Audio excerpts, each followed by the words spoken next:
श्री राधा बाबा के बारे में सुना होगा। वे एक बहुत उच्च कोटि के महात्मा थे और उनका जीवन चरित्र पढ़ने योग्य है, पढ़ना चाहिए साधकों को, ऐसा जीवन चरित्र है उनका। तो पूज्य श्री राधा बाबा,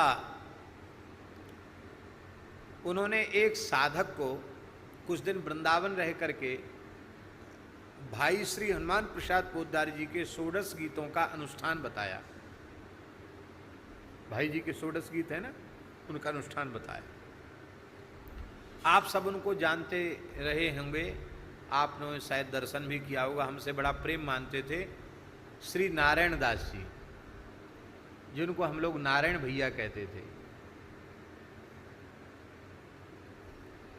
पवित्र विप्रकुल का जन्म था उनका और बचपन में ही भाई श्री हनुमान प्रसाद पोद्दार जी की सन्निधि में आ गए थे। जीवन भर ब्रह्मचारी रहे और बड़े अच्छे साधक थे। पूज्य श्री बिणविनोद कुंज वाले महाराज जी की भी खूब कृपा उन्होंने प्राप्त की।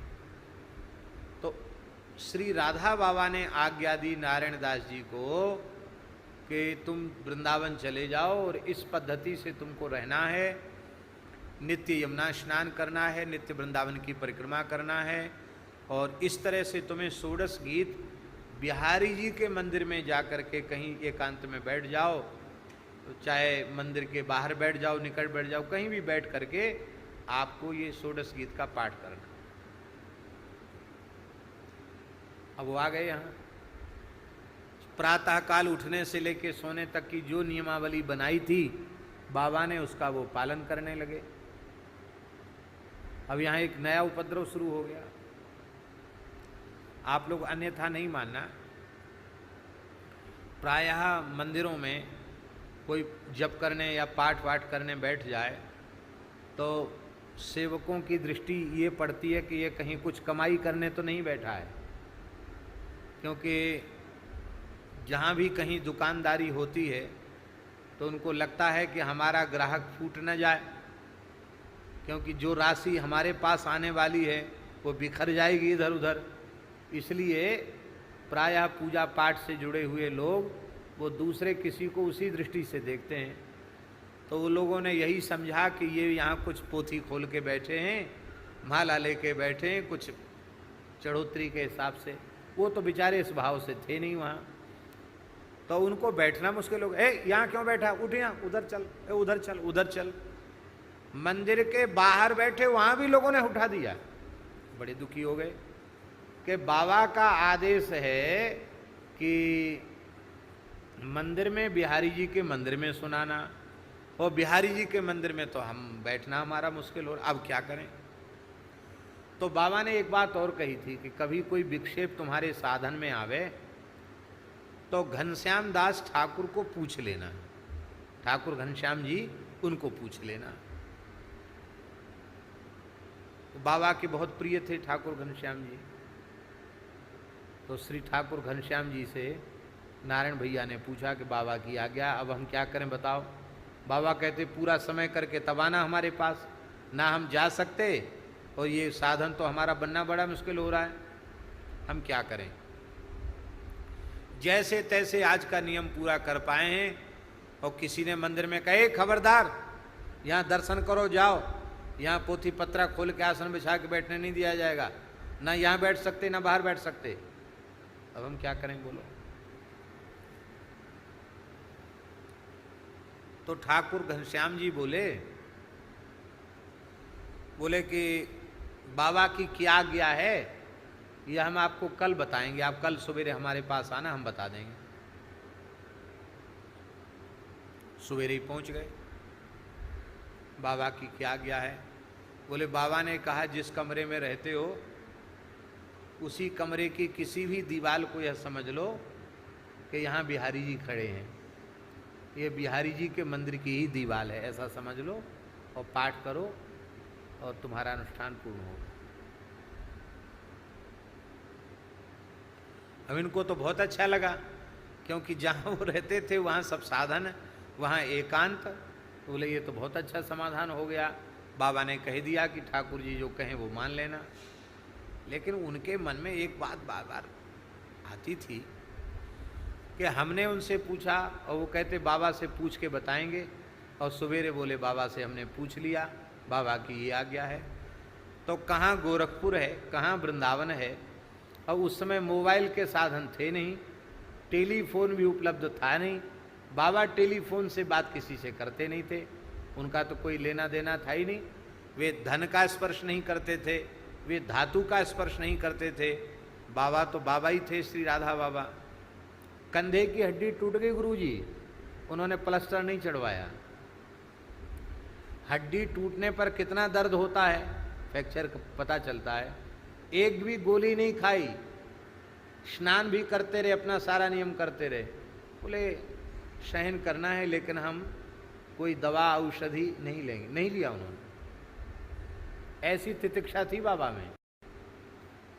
बाबा कोई सामान्य महात्मा नहीं थे, सन्यास धर्म का अक्षरशः पालन करने वाले संत थे। वो सामान्य महात्मा नहीं थे श्री राधा बाबा। तो महाराज जी, इन नारायण दास जी के मन में ये संदेह हुआ कि ठाकुर जी ने इतने जल्दी जाके कोई आ सकता नहीं गोरखपुर से, टेलीफोन आदि की सुविधा है नहीं, चिट्ठी पत्री भी भेजो तो समय लगेगा आने जाने में। ये रात भर में इन्होंने कैसे पूछ लिया, ये बार बार उनके मन में बात आती, लेकिन उस संकोच में रह जाते कि अब क्या पूछें, काम तो बढ़िया चल ही रहा है।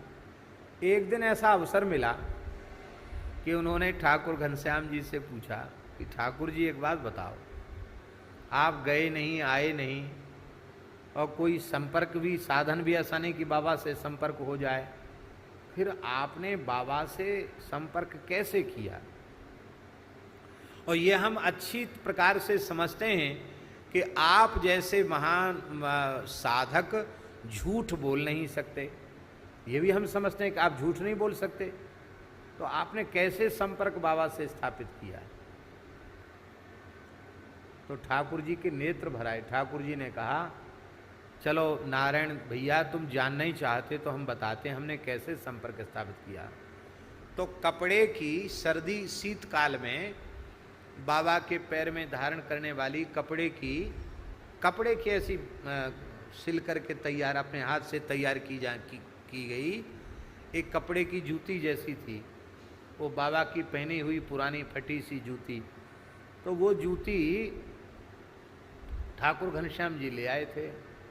तो उन्होंने अपने कक्ष में दिखाया कि ये जो बाबा की पादुका है, इसी को मैंने छाती से लगाया, और हमने पूछा कि आप बाबा के चरणों में रहे हो, आप बाबा के स्वरूप ही हो, आप ही बताओ, एक साधक है, उसके साधन में विक्षेप है, क्या करना चाहिए? तो बोले यहीं से बाबा बोल पड़े। तो बाबा ने जो बात रात में कही वो हमने सवेरे तुमको बता दी। इसको गुरुजी कहते हैं तादात्म्य। इसका क्या नाम है? तादात्म्य। और ठाकुर जी पूर्ण अनुगत्य के बिना ऐसा तादात्म्य आ नहीं सकता। पूर्ण अनुगत्य,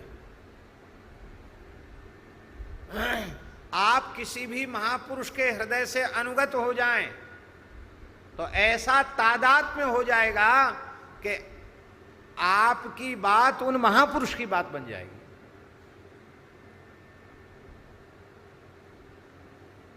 पूर्ण तादात्म्य। अब सुन लीजिए, कथा यहीं पूरी नहीं है। अपना अनुष्ठान पूर्ण करके नारायण भैया जी गीता वाटिका पहुंचे। तो जैसे ही श्री राधा बाबा को उन्होंने साष्टांग प्रणाम किया, तो बैठते ही बाबा ने सीधे ही कहा, अच्छा हुआ घनश्याम ठाकुर को हमने जो बताया था वो समाधान तुमने स्वीकार किया और तुम्हारा अनुष्ठान निर्विघ्न पूरा हुआ, बहुत अच्छा हुआ। बाबा ने कह दिया अपनी तरफ से ही कह दिया कि घनश्याम ठाकुर ने हमसे पूछा था तो मैंने उनको कह दिया था कि जहाँ रहते हैं वहीं किसी भी दीवाल को बिहारी जी के मंदिर की दीवाल बिहारी जी समझ करके, क्यों बिहारी जी एक देशीय तो हैं नहीं, वो सर्वदेशीय हैं, इसलिए उनको मान करके करो, वहीं तुम्हारा हो जाएगा। ये घटना स्वयं नारायण भैया ने दास को सुनाई। कहते कहते वो एकदम सजल हो जाते थे, कहते थे महाराज जी ये मैंने देखा।